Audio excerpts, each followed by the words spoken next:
Hey, what's up, y'all? Geek Hustlers coming back at you today with another video, and this time we're going to be discussing Attack on Titan Season 4, Episode 10, that recently just dropped today. So, what did I think about this episode? Well, for starters, it was definitely good.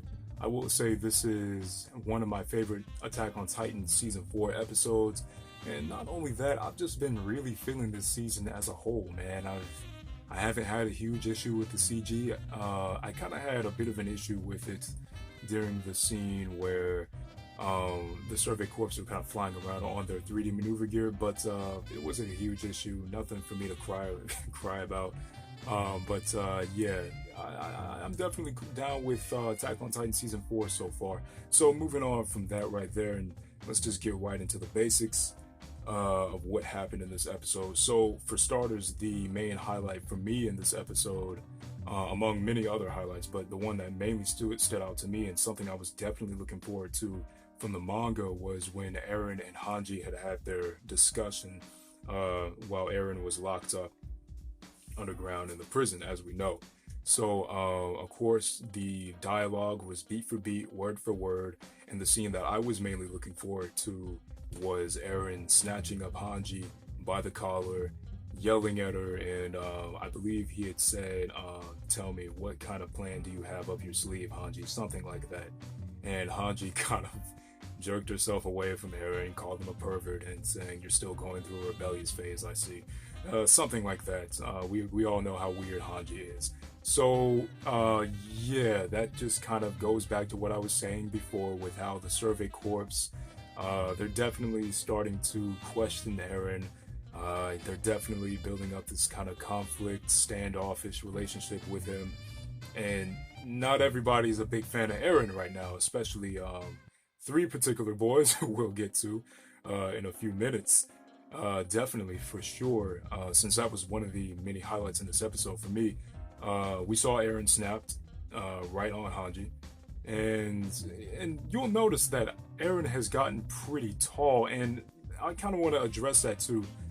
I don't know if it's because of his powers kind of subtly affecting his mass and growth, but I've noticed that Eren has gotten huge, basically, when it comes to height and stature. I'm not sure if that has something to do with time passing naturally, or maybe that just has something to do with his Titan abilities. But moving on from that, that was definitely my favorite scene of the episode, showing that Eren, his mental state is definitely in a completely different dimension compared to everyone else's mental states. He also said, before I move on here, he also said, "What can you do to me? I mean, I can leave whenever I want, and you can't kill me because I have the founding Titan. So what can you do?" That I like that, and it turned out just like the manga. I like that. So moving on from that right there, next up we'll move to my second point. Mikasa getting ratioed. So, Mikasa basically was getting in her feelings about Eren again, as we all know how she acts. And again, I'm gonna say this one more time before we get into this. I understand why Mikasa is the way she is over Eren. So moving on from that, Connie basically said in the episode that wasn't Eren. You know, he wasn't the same Eren that we knew. And basically, Connie, he's addressing what had happened on, the Marleyan base, the attack on the Marleyan base. And Connie basically was saying that if, things start getting out of hand with Eren, if things, take a turn for the worse, then we're going to have to, go after Eren, do what we got to do.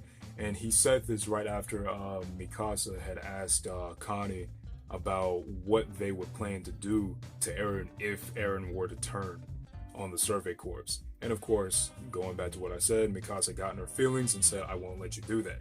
So things get really interesting here. So Connie goes ahead and brings up a very, very good point. Hold on, kind of adjusting my camera a little bit here. Very good point to where he says, "Okay, Mikasa, tell me, why was Eren laughing when Sasha had died?" Because from my point of view, that wasn't a laughing matter. Connie said something like that. And the screen is kind of subtly shaking. People are sweating. Jean, Armin, everybody, they're like sweating, quiet. Even though I think Gene said, hey, Connie, hey, chill, man. And Connie, he kept pushing. And it needed to be said. So Connie was questioning Mikasa, hey, you know him better than all of us, right?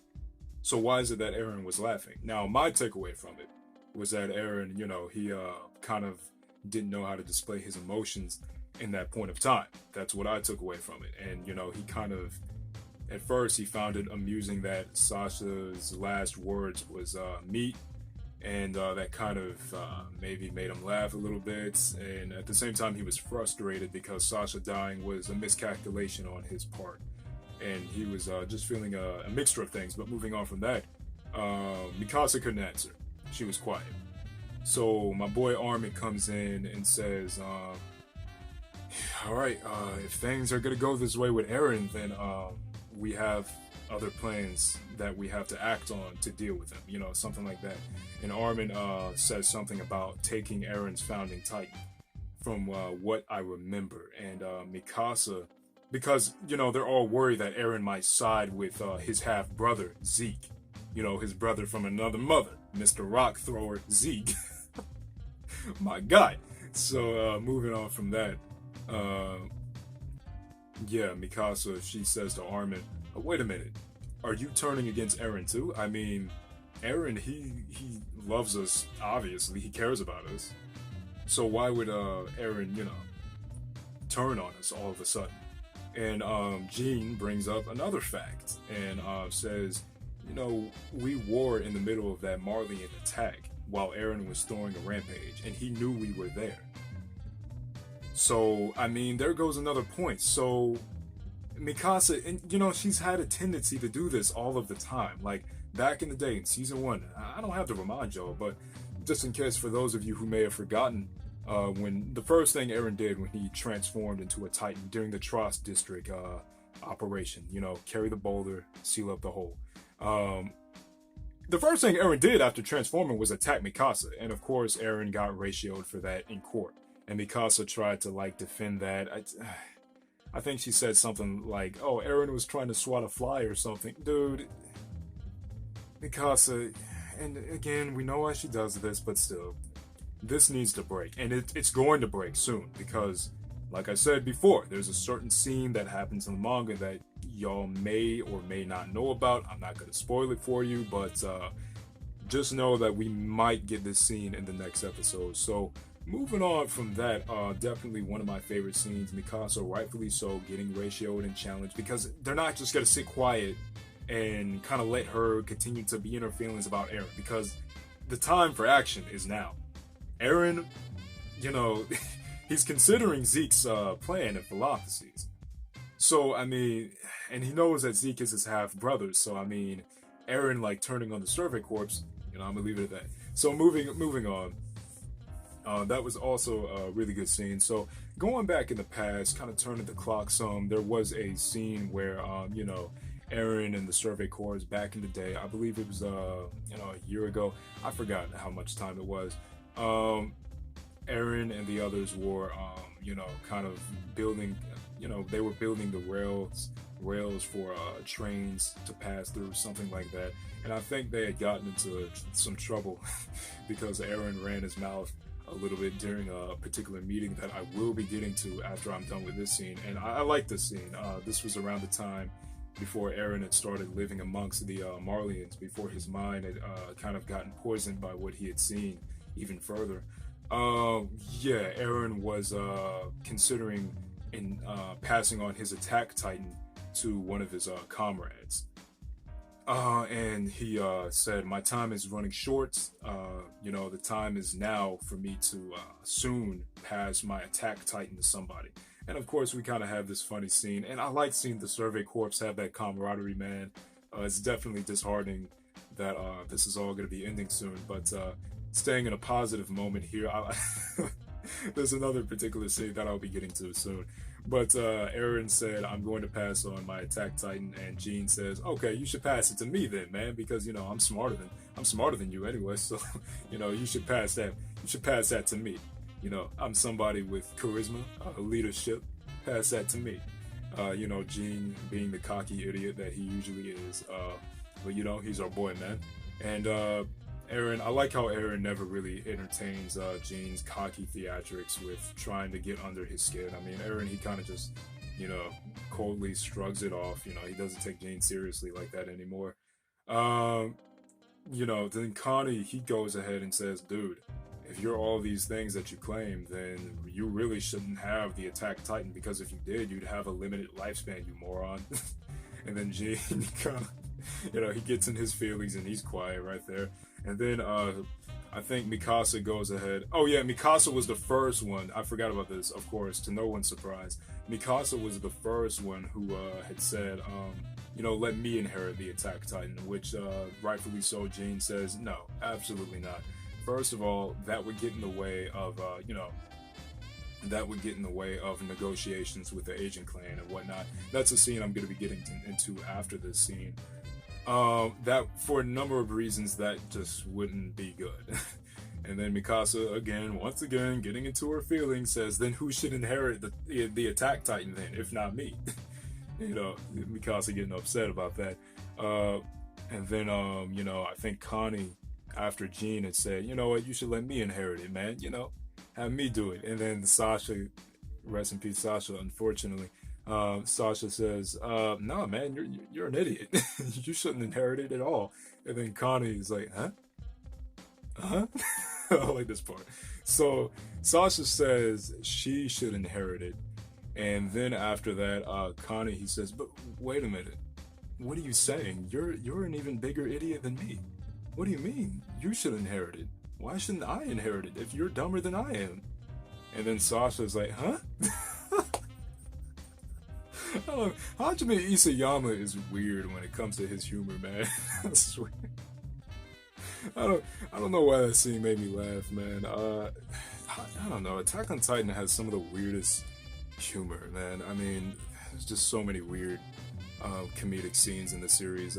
For example, just to kind of go on a side point right quick, there was one scene back in season 3 where Eren was kind of trying to get the Rageous Titan, or whatever that thing was called, the Rageous Titan's attention, right? He was calling him a tiny old man, and then Eren, he froze up a little bit because Levi was right behind him, and Levi was kind of frowning at Eren a little bit.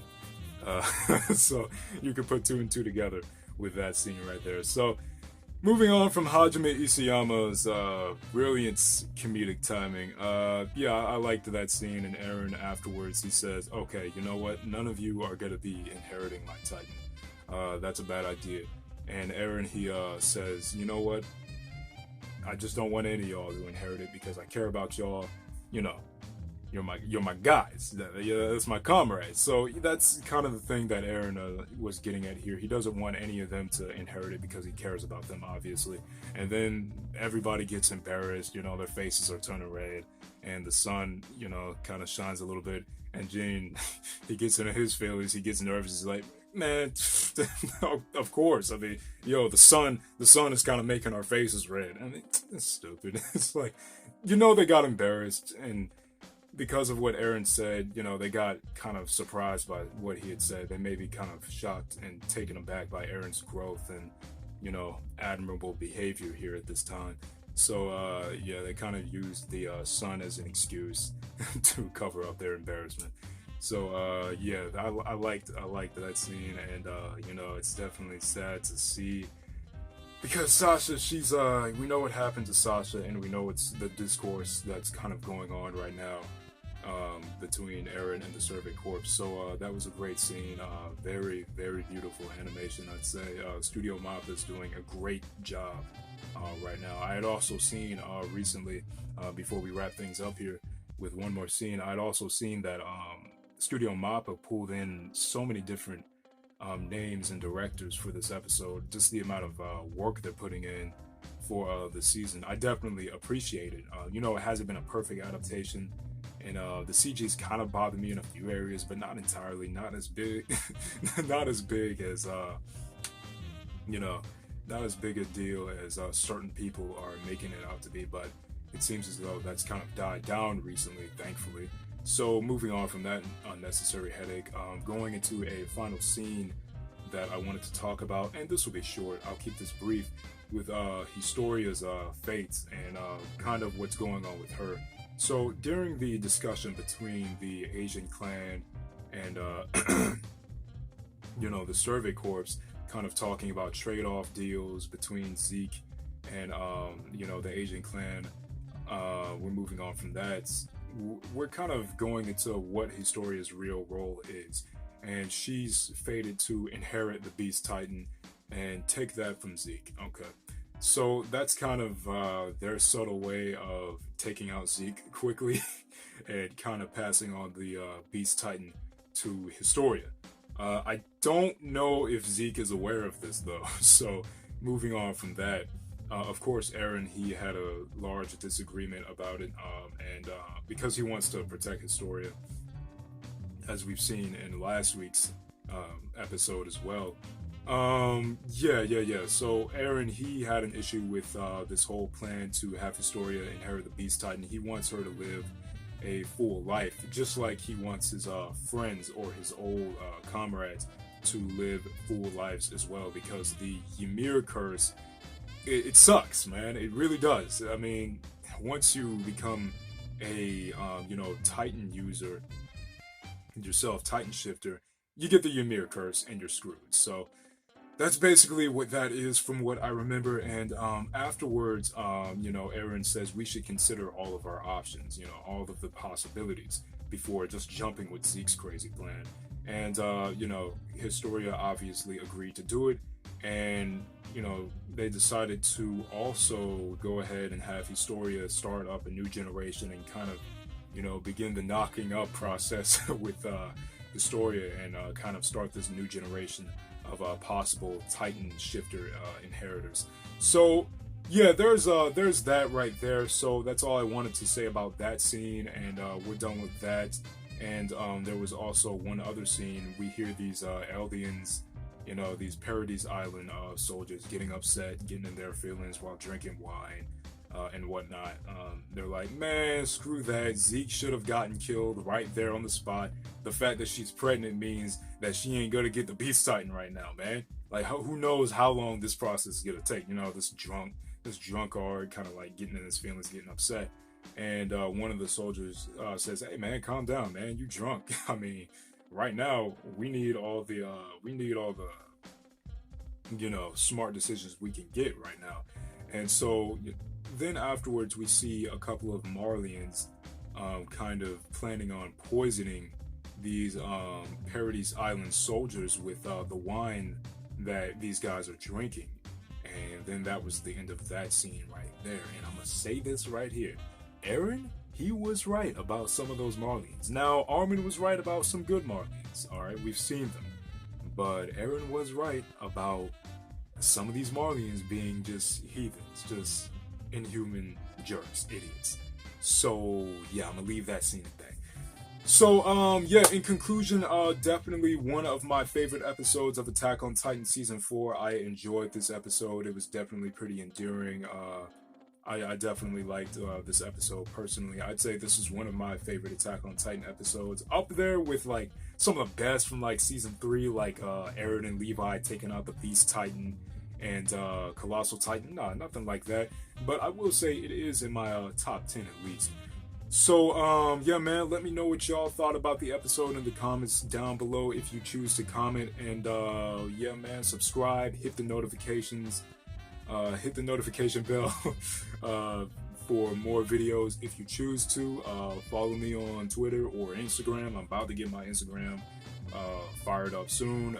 At the beginning of my intro, you'll see my name, my profile names for Twitter and Instagram. So, and soon, eventually, one day on the channel, I do plan on giving away doing some pretty fun giveaways soon.